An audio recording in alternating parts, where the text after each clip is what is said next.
Hello. അങ്ങനെ രാവിലെ തന്നെ നേരെ പോയത് ജിമ്മിലേക്കായിരുന്നു. ജിമ്മിൽ പോയിട്ട് ഇപ്പം എല്ലാ ദിവസവും മിക്സ്ഡ് ആണ് ചെയ്യല്. അഥവാ എല്ലാ മസിലിനുള്ളതും. നിങ്ങൾ ചോദിക്കുന്നുണ്ടാവും എവിടെ മസിൽ എന്നുള്ളതല്ലേ. സാധനം വരും, നോക്കി നിന്നോളി. സംഭവം കോയിമുട്ട പോലെ കൈമലൊക്കെ ഉരുണ്ട് വന്നതായിരുന്നു. എന്ത് പറയാനാ, സർജറി പോസ്റ്റിങ്ങും നോമ്പും കൂടി കഴിഞ്ഞപ്പോൾ ഇതായ അവസ്ഥ. ഇതാണ് നമ്മുടെ പമ്പർകുട്ടൻ. കിക്കിളി കിളി കിളി കിക്കിളി കിളി കിളി കിളി.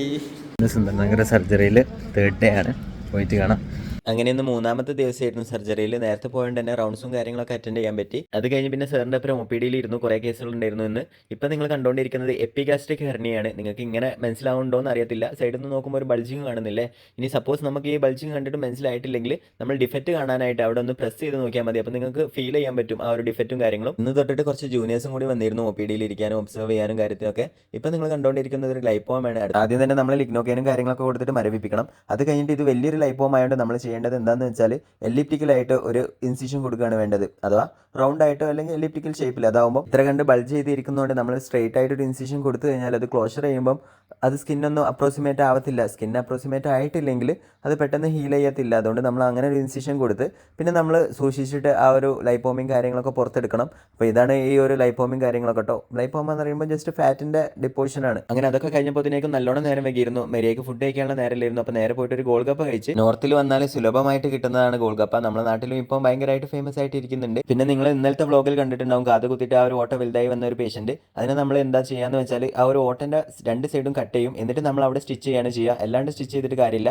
അത് കഴിഞ്ഞിട്ട് ഒരു കീലോയിഡിൻ്റെ പേഷ്യൻറ്റ് വന്നിരുന്നു. കീലോയിഡ് എന്ന് പറഞ്ഞാൽ കാത് കുത്തുന്നതിൻ്റെ വേറൊരു ഡിമെറിറ്റോട് ഉണ്ടാവുന്ന കാര്യമാണ്. അപ്പോൾ നമ്മളത് ചെയ്യേണ്ടത് എന്താണെന്ന് വെച്ചാൽ കീലോയിഡ് കട്ട് ചെയ്ത് ഒഴിവാക്കണം. അത് കഴിഞ്ഞിട്ട് നമ്മൾ അവിടെ സ്റ്റിച്ച് ചെയ്തിട്ട് രണ്ടും പാടെ സ്കിന്നെ കൂട്ടി യോജിപ്പിക്കുകയാണ് ചെയ്യുക. അപ്പം ഇതൊക്കെ കോസ്മെറ്റിക് സർജറിയാണ്. നമ്മൾ ഏറ്റവും കെയർ കൊണ്ട് കൊടുക്കേണ്ട സർജറിയാണ്. കാരണം എന്തെങ്കിലും ഡിഫക്റ്റ് വന്നു കഴിഞ്ഞാൽ അങ്ങോട്ടോ ഇങ്ങോട്ടോ സ്കിന്ന് അപ്രോക്സിമേറ്റ് ആയിട്ടില്ലെങ്കിൽ അത് കാണാൻ ഭയങ്കര ബോറായിരിക്കും. കാതെന്ന് പറയുന്നത് ഗേൾസിനെ സംബന്ധിച്ചിടത്തോളം ഏറ്റവും വലിയ ഇമ്പോർട്ടൻ്റ് ആയിട്ടുള്ള ഒരു കാര്യമല്ലേ. അപ്പം നമ്മൾ നല്ലോണം ശ്രദ്ധിച്ച് ചെയ്യേണ്ട സർജറികളാണ് ഇതൊക്കെ. ഈ ഒരു കിലോയുടെ വലുതായത് കൊണ്ടാണ് നമ്മൾ കട്ട് ചെയ്ത് ഒഴിവാക്കുന്നത്. അഥവാ ഇത് ചെറുതാണെങ്കിൽ നമുക്ക് ട്രയംസിനലോണിൻ്റെ ഇഞ്ചക്ഷൻ ഉണ്ട്. അത് ആ ഒരു കിലോയിഡിൻ്റെ മുകളിൽ ഇഞ്ചക്ട് ചെയ്ത് കഴിഞ്ഞാൽ സബ്സൈഡ് ചെയ്ത് പോകട്ടോ. ഇതാണ് നമ്മൾ ഓപ്പറേറ്റ് ചെയ്ത് ഒഴിവാക്കിയ കിലോയിഡ്. അത് കഴിഞ്ഞ് പിന്നെ നമ്മൾ ഡ്യൂട്ടിയൊക്കെ കഴിഞ്ഞ് തിരിച്ചു പോവാണ്. ബസ്സിലായിരുന്നു തിരിച്ചു പോയത്. ഈവനിങ് വെതർ ഇച്ചിരി ക്ലൗഡി ആയിരുന്നു. കഷ്ടകാലത്തിന് ഇറങ്ങേണ്ട സ്റ്റോപ്പിന് പകരം ഇച്ചിരി മാറിയിട്ടാണ് ഇറങ്ങിയത്. അങ്ങനെ അതൊക്കെ തിരിച്ചു വന്ന് നേരെ ഹോസ്റ്റലിലെത്തി. ഒടുക്കത്തെ വിശപ്പായിരുന്നു. കാരണം ആകെ കഴിച്ചിരുന്ന ആ ഒരു ഗോൾഡ് കപ്പായിരുന്നു. പോരാത്തിന് ജിമ്മും ചെയ്യുന്നതുകൊണ്ട് നമുക്ക് വർക്കൗട്ടിന്റെ ആ ഒരു പ്രോട്ടീനും കലോറിയൊക്കെ ശ്രദ്ധിക്കണം. അങ്ങനെ നല്ലൊരു പ്രോട്ടീൻ ഷേക്ക് ഉണ്ടാക്കി കുടിച്ച് ഗൈസ്. ഇന്ന് റാബിക്കുട്ടനെ ഫാൻസ് കൊടുത്ത കേരളത്തിലെ അപ്പവും പഞ്ചസാരയും. റാബിക്കൊക്കെ ഫാൻസ്, നമുക്ക് ഇവിടെ എത്തിയിട്ട് ഒരു തേങ്ങയില്ല. ശരിക്കട കൂട്ട ഗൈസ്. ഇന്ന് മെസ്സിൽ മുട്ടയൊക്കെ ഉണ്ട്.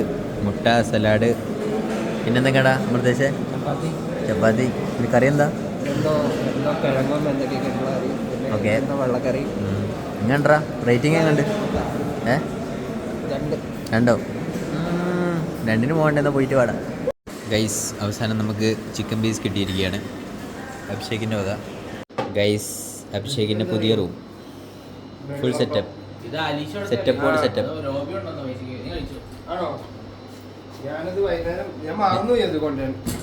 അപ്പവും ചിക്കൻ കറി.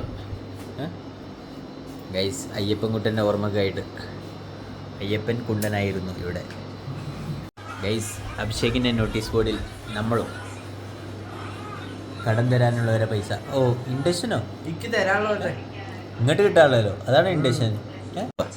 ഗൈസ് അഭിഷേകിൻ്റെ സ്നേഹമായിട്ട് അപ്പം തീറ്റിപ്പിക്കും.